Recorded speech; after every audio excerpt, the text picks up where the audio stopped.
Zdravím všetkých milovníkov historického zločinu. Srdečne vás vítam pri 8. epizóde nášho adventného krimi kalendára. Dnešná epizóda bude patriť žene menom Louise Cobb. Hoci sa od viktoriánskych žien očakávalo, že budú jemnejšie ako ich mužské náprotivky, niet pochýb o tom, že keď sa v nich spustí niečo temné, dokážu byť rovnako brutálne ako muži. Louise Cobb s manželom Charlesom žili relatívne pokojný život v San Francisku so svojou 14-ročnou dcérou Amandou. Charles bol majiteľom reštaurácie a medzi tým vlastnili značné množstvo majetku, vrátane veľkej budovy so 6 apartmánmi. V roku 1898 bola Louise Cobb diagnostikovaná choroba, z ktorej sa pravdepodobne nikdy nevylieči. Louise vedela, že jej manžel a dcéra budú potrebovať podporu, keď zomrie. A tak sa rozhodla prepísať všetky svoje svetské statky Charlesovi a potom sa s Amandou vydali na pokojný výlet do Indianapolisu. Až tam žena zistila, že sa nemôže vrátiť do Kalifornie kvôli neochote manžela poskytnúť jej potrebné finančné prostriedky na cestu domov. Keď sa jej podarilo dostať sa domov o celých 9 mesiacov neskôr, čoskoro pochopila, prečo sa Charles tak veľmi snažil, aby sa nevrátila. Zdalo sa, že jej manžela už jeho domáci život nudil a teraz hľadal nejaké vzrušenie. Charles bol v skutočnosti z jej choroby frustrovaný a nepáčilo sa mu, že sa musí starať o svoju tretiu manželku Louise. Keď odišla z mesta, nadviazal vzťah s vdovou menom Madame Monty, ktorá bola nájomníčkou v jeho budove. Meno Madame Monty samozrejme nebolo pravé. Skutočné meno tejto ženy bolo pani Berta Beck, ale to sa vôbec nehodilo k jej povolaniu veštkyne. A tak si meno po smrti svojho manžela zmenila na Madame Monty. Zdalo sa, že tejto žene vôbec neprekážala pozornosť pána Cobba a často ju videli prichádzať a odchádzať z jeho bytu počas neprítomnosti jeho manželky a dcéry. Obaja boli tiež spozorovaní, ako spolu nakupujú bytové zariadenie. Dokonca pre nich oboch často varil rodinný kuchár. V čase, keď sa Louise vrátila, aféra jej manžela a Madame Monty bola v plnom prúde. Charlesovi to však vôbec neprekážalo a odvážne predstavil obe ženy. V tom čase sa v okolí začalo šepkať o tejto nezvyčajnej situácii. Netrvalo dlho, kým sa tieto slová dostali až k Louise. A tá začala brať situáciu vážne. Keď sa príbehy o nevere zintenzívnili, Louise mala pocit, že nemá inú možnosť, ako sa rovno spýtať, čo sa deje. Je až neuveriteľné, že Charles okamžite priznal, že v čase, keď bola preč, on nadviazal pomer s Madame Monty. Nemôžem bez nej žiť, povedal Louise. Mám v úmysle ju milovať až do svojej smrti.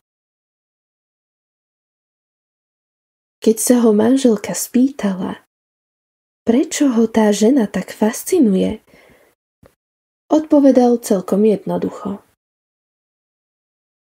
Páči sa mi, pretože vyzerá dobre a je zaujímavá. Potom manželke drzo oznámil, že prepísal veľkú časť ich spoločného majetku na meno Madame Monty. Samozrejme, vrátane vecí, ktoré naňho Louise prepísala predtým, ako odišla na cestu. Zatiaľ čo Charles dal jasne najavo, že nemá v úmysle zostať ženatý, naďalej žil v spoločnom dome. Aspoň Madame Monty sa zachovala rozumne. Odišla z ich spoločného domu a prenajala si izbu v nedalekom dome. Ako by jeho zrada nebola sama o sebe dosť hrozná. Charles potom odmietol platiť čokoľvek na údržbu ich spoločného domu alebo finančne podporovať svoju rodinu. Ako týždne ubiehali, Louisin zdravotný stav sa stále zhoršoval a čoskoro nemala prostriedky na to, aby nakrmila a obliekla seba a svoju dcéru. Krátko po rozchode s manželom sa preto Louise objavila v dome Madame Monty a zostala až do 1 hodiny popoludní. Počas návštevy Louise plakala a prosila svoju rivalku, aby si našla iného muža, ktorého by mohla milovať. Prosím, neberte mi manželovú náklonnosť, vzlikala. Som chorá, potrebujem jeho útechu. Tvárou v tvár nepríjemnej situácii Madame Monty poprela, že by sa na Charlesa niekedy čo len pozrela a tvrdila, že ju určite vôbec nemiluje. Louise tomu príbehu neverila a začala rozprávať o tom, ako sa po rozpade jej manželstva Charles stal mimoriadne chladným a bezcitným.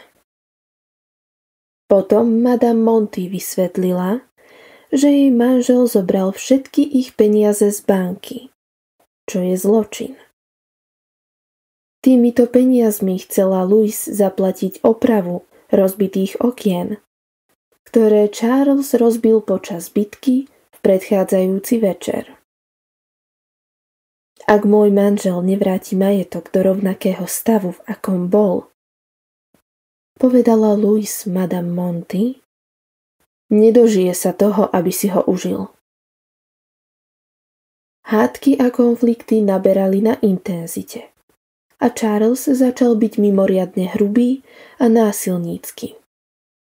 Podľa Louise ju už takmer denne držal za krk a škrtil, až kým nezačala kašľať krv. V snahe vystrašiť svojho manžela, aby ju nechal na pokoji, si pani Cobb kúpila pištoľ kalibru 38. Počas jedného jeho útoku vytiahla zbraň a vyhrážala sa mu ňou. Pri tejto konkrétnej príležitosti sa mu podarilo vziať jej zbraň z rúk. Ale o niekoľko týždňov neskôr už také šťastie mať nebude. V posledný júnový týždeň roku 1899 sa Louise opäť pokúsila získať kontrolu nad svojím životom. Podnikla kroky na ochranu svojho domova a svojho života pred svojím manželom. Nájomníkom v dome povedala to, že ak jej manžel nevráti listy vlastníctva na jej meno, rozvedie sa s ním. 28. júna sa Louise prechádzala okolo nedalekej reštaurácie a všimla si, že tam sedí okrem Charlesa aj Madame Monty. Keďže Louise dokázala svoju dcéru nakrmiť len horko ťažko, bez finančných prostriedkov od svojho manžela, toto poníženie bolo pre ňu ešte horšie. Nevedela, či ju to viac zarmútilo alebo rozúrilo. V každom prípade nehodlala brať poníženie na ľahkú váhu a namiesto toho, aby kráčala ďalej, vošla rovno do reštaurácie a sadla si k nedalekému stolu. Keď pár dojedol, nasledovala ich na ulicu a priamo pred reštauráciou sa pohádala so svojím manželom. Charlie, ako si mohol mať to srdce toto urobiť? Dožadovala sa odpovede. Potom sa s výčitkami obrátila na madame Monty. Nakoniec jej povedala: Si blázon. Potom sa žena otočila a odišla od nich. Po hádke sa obe strany rozišli.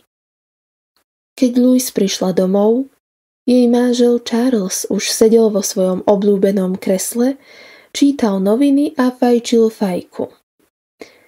Zdalo sa, že sa o ňu vôbec nestará, ale to sa čoskoro zmenilo.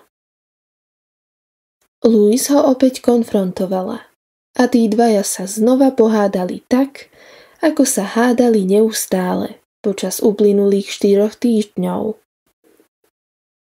Louise sa spýtala Charlesa, či má v úmysle zničiť všetko, na čom pracovali, len aby mohol byť s madame Monty. Keby si bola taká milá ako ona, nebol by som to urobil. Povedal predtým, než zamieril do kuchyne. Keď tam bolo počuť, ako sa prehrabáva v mraziacom boxe. Nie je celkom jasné, čo sa stalo potom, ale pani Cobb vzala svoju zbraň a dala si ju do vrecka. O chvíľu na to Charles prišiel. A kým ju preklínal a žiadal, aby odišla raz a navždy, Louise vytiahla zbraň, opatrne namierila a skôr než stihol niečo urobiť, strelila Charlesa Cobba priamo do hlavy. Charles bol na mieste mŕtvy. Svedkom tohto útoku bola 14-ročná Amanda, ktorá si v salóne nevinne čítala. Pochopiteľne bola vo veľkom šoku a úzkosti. Čítala knihu, keď odrazu začula ohlušujúci zvuk. Zdvihla hlavu a videla, ako jej otec padá k zemi. Jej matka stála blízko neho so zbraňou v ruke. Namiesto paniky z toho, čo práve urobila, ostala Louise absolútne pokojná. Prezrela telo, uistila sa, že je Charles mŕtvy, zamkla dom a pokojne odišla so svojou dcérou k svojej sestre. Keď tam prišla, požiadala svojho švagra, aby láskavo oznámil jej zločin na polícii. On to urobil a tak bola zatknutá a odvezená na výsluch, počas ktorého detektívom povedala, že jej manžel premárnil všetky ich peniaze kvôli madame Monty.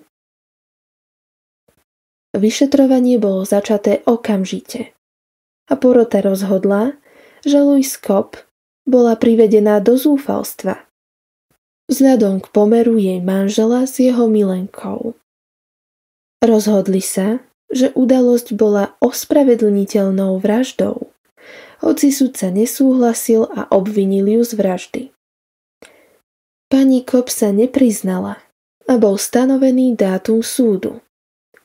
Medzi tým sa v novinách objavil nekrológ s podrobnosťami o pohrebe, ktorý svetu oznámil, že Charles Cobb je milovaným manželom práve tej ženy, ktorá ho zabila. V júli 1899 bola Louise privedená k predbežnému procesu pred policajným súdom. Rozhodovalo sa o tom, či sa Louise dostane k riadnemu súdnemu procesu. Ľudia boli zdesení, že zatiaľ čo porodcovia na súde koronera vyhlásili skutok za ospravedlniteľnú vraždu, teraz na ich názoroch vôbec nezáležalo. Pokračovanie procesu však nadchlo reportérov, keď sa im prvýkrát naskytol pohľad na teraz neslávne známu Bertu Monty, ktorá sedela a milo sa usmievala. Na rozdiel od toho, Louise Cobb často plakala. Vždy, keď sa pozrela na Madame Monty, alebo keď jej dcéra rozprávala o udalostiach osudnej noci. Novinári na súde nemali absolútne žiadnu trpezlivosť s Madame Monty. Hoci bola oblečená v smútočnom odeve, napísali o nej, že zrejme berie novinku o smrti svojho milenca na ľahkú váhu. Počas výsluchu poskytla tiež protichodné odpovede a keď sa jej spýtali prečo, povedala, že zrejme len zle pochopila otázku. Madame Monty tiež poprela, že by mala niekedy pomer s Charlesom Cobbom. A povedala, že jej nebol prepísaný žiadny jeho majetok, okrem toho, že jej dal $1 v hotovosti. Nič viac a nič menej. Na otázku, či spolu často obedovali, odpovedala, že iba raz. Iná svedkyňa menom Joanna LeConte potom vypovedala, že Louise veľmi žiarlila na inú ženu v živote svojho manžela a neustále sa obávala, že Charles na túto ženu prepíše celý svoj majetok. Po tejto svedkyni vypovedal jeden z hľadkujúcich policajtov, ktorý tvrdil, že niekoľko dní pred smrťou za ním na ulici prišiel Charles Cobb s prosbou o príkaz na zatknutie jeho manželky. Svedectvo však po námietke obhajcu nebolo možné prezentovať na súde. A tak muž odišiel bez toho, aby dokončil to, čo chcel povedať. Počas nasledujúceho dňa zavládlo na súde veľké vzrušenie, keď majiteľka miestnej reštaurácie vypovedala, že bola často svedkom stretnutí pána Cobba a Madame Monty. Pár údajne veľmi často večeral v jej podniku. Po tomto svedectve zavolali späť na lavicu svedkov Madame Monty, aby odpovedala na otázku, prečo porote vypovedala, že s Cobbom večerala iba raz.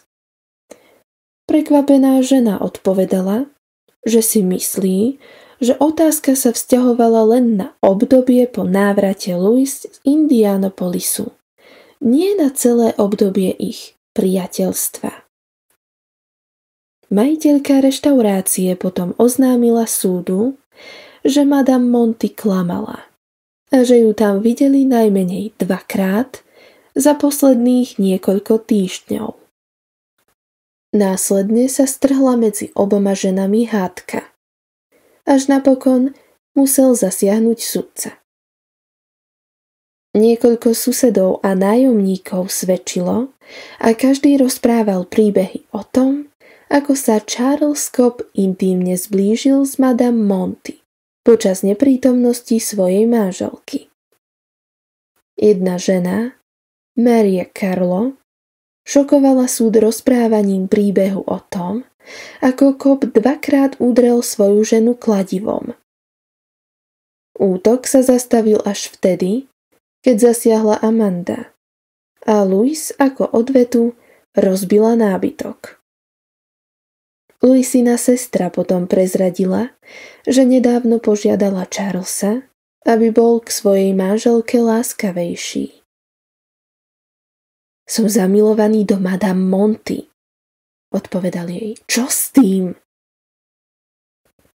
Napokon sa na lavicu svedkov dostavila Louise Cobb a vyrozprávala príbeh o svojom manželstve, dusiac sa vzlikmi. Jej hlas nebol viac ako šepot.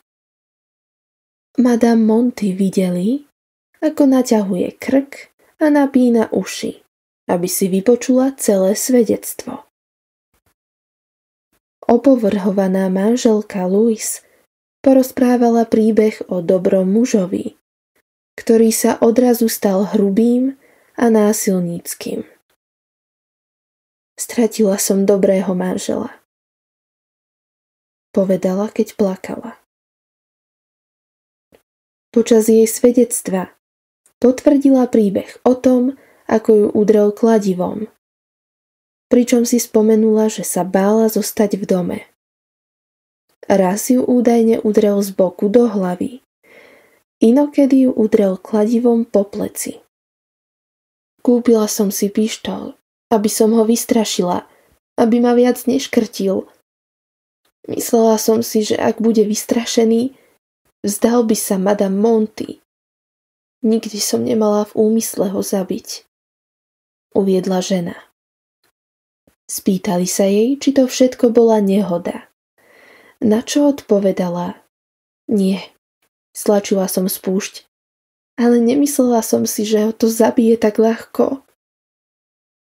Louise potom prezradila, že keď sa v ten večer hádali, jej manžel vytiahol vreckový nôž a hral sa s ním. To však bolo zamietnuté, keďže obžaloba tento príbeh uviedla ako prvá a priznala, že Charles často používal nôž na rezanie cigár.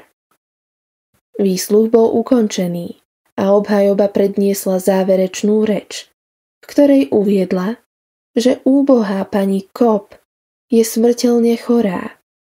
Ak by sa rozhodlo o jej odoslaní na úplný súd, stres by určite viedol k jej smrti. Prokuratúra však uviedla, že to tak nie je. Malo by sa žiarlivým ženám dovoliť zabíjať a netrestať ich? Ak v Kalifornii existuje takýto zákon, potom ho treba zmeniť, uviedla obžaloba. Keď Louise o niekoľko dní predvolali opäť na súd, sudca Conlan už rozhodol. Žena by musela prísť pred súd čisto z dôvodu, ktorý uvádza obžaloba. Obvinenie by sa však zmenšilo na zabitie a súdny proces by sa konal len vtedy, ak by sa žena zo svojej choroby primerane zotavila. Bolo nepravdepodobné, že by sa to stalo, pretože jej zdravotný stav sa teraz rapídne zhoršoval. Sudca napokon predniesol vlastný prejav, aby vysvetlil svoje pocity z prípadu. Mojou úlohou ako sudcu pre trestné činy je zistiť, či bol spáchaný trestný čin a ak áno, či existuje dôvod domnievať sa, že ho spáchal obžalovaný. Na obe tieto otázky boli dôkazy zodpovedané kladne. Za týchto okolností, aj keď je pravda, že moje sympatie patria tejto nešťastnej žene, nerád by som prevzal zodpovednosť za prinavrátenie jej slobody. V prípade, ako je tento, nemôžem vyniesť rozsudok podľa mojich pocitov. Kaucia bude najnižšia možná suma, akú kedy zákon pozná v jednom z týchto prípadov. Bude to konkrétne $1000. Pani Cobb skutočne žila dosť dlho na to, aby videla, že jej obvinenie zo zabitia bolo postavené pred súd. Ale dôkazy pochádzali len z minulosti a boli už vyvrátené, a tak sa na svetlo sveta nedostalo nič iné. V skutočnosti bola žena v tom čase už tak chorá, že takmer nemohla hovoriť a tvrdila, že si na tú udalosť už vôbec nepamätá. Na konci toho všetkého sa porota nevedela rozhodnúť, či je vinná alebo nevinná. A tak sa začal ďalší proces, ktorý sa o pár hodín skončil oslobodením pani Cobb. Žena zomrela o necelých 6 mesiacov neskôr, v júni 1900, pričom svoj majetok prenechala svojej dcére Amante. Zaujímavé je, že predtým ako zomrela, Pani Cobb dokázala znovu získať právo na 2 majetky, ktoré jej manžel zjavne prisľúbil Madame Monty, ale aj tie boli odovzdané jej dcére. Toto mal byť koniec príbehu. Ale zvláštny zvrat prišiel v apríli 1901, keď vyšlo najavo, že Madame Monty je momentálne v núdzi a je v nemocnici. Niekoľko dní predtým sa chorá a rozrušená žena objavila v dome svojej niekdajšej gazdinej pani Reimer. Žena, ktorá trpela neurotizmom a zrejme aj amnéziou, uviedla svoje meno ako pani McClary a uviedla, že sa nedávno vydala. Potom rozprávala rôzne protichodné príbehy, medzi ktoré patril aj život z majetku svojho mŕtvého manžela. To sa zmenilo neskôr, keď tvrdila, že nemá vôbec žiadne peniaze, keďže jej údajný mŕtvý manžel bol v skutočnosti živý a teraz ženatý s niekým iným. Pani Reimer sa spýtala, čo sa stalo medzi ňou a manželom. Ale pani McClary o tom zrejme nedokázala hovoriť. Jediné, čo dokázala povedať, bolo, že utiekol do San Francisca a ona o ňom už dlho nepočula. Kým pani Reimer počúvala, Madame Monty rozprávala stále dokola o témach, ktoré dávali malý alebo vôbec žiadny zmysel.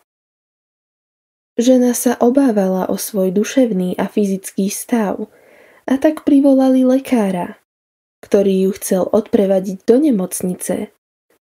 Ale Madame Monty odmietla ísť a tak zostala cez noc s pani Reimer. Nasledujúce ráno už bola prevezená do nemocnice. Prijatá bola s ťažkým vyčerpaním a dostala sedatíva. Netrvalo dlho a príbeh o jej psychickej nepohode unikol do novín a novinári sa ponáhľali do nemocnice. Nakoniec sa mohli porozprávať s rôznymi jej priateľmi a boli schopní zistiť, čo robila Madame Monty po procese. Po smrti svojho milenca sa zrejme venovala vešteniu, kde spoznala svojho dnes už odsudzeného manžela. Keď sa však táto sebavedomá žena dopočula o smutnej smrti pani Cobb, odrazu ju začalo hrísť svedomie. Povedala priateľom, ako jej je ľúto, že v živote Louis spôsobila toľko smútku a akceptovala, že jej prítomnosť v ich životoch prispela k smrti pána Cobba. O niekoľko mesiacov neskôr si priatelia všimli depresiu Madame Monty, ktorá nakoniec viedla k odsudzeniu jej manžela a jej úplnému nervovému zrúteniu. Je úplne bez prostriedkov, povedal jeden z priateľov reportérovi. Treba povedať, že novinári sa z pádu tejto ženy celkom tešili. Odplata prišla rýchlo. Znela sarkastická reakcia denníka San Francisco Chronicle. Tento príbeh nebol ani toľko príbehom o zločine, ako skôr smutným príbehom. Ďakujem vám za čas, ktorý ste mi dnes venovali. Teším sa na vás pri ďalšej epizóde adventného kalendára.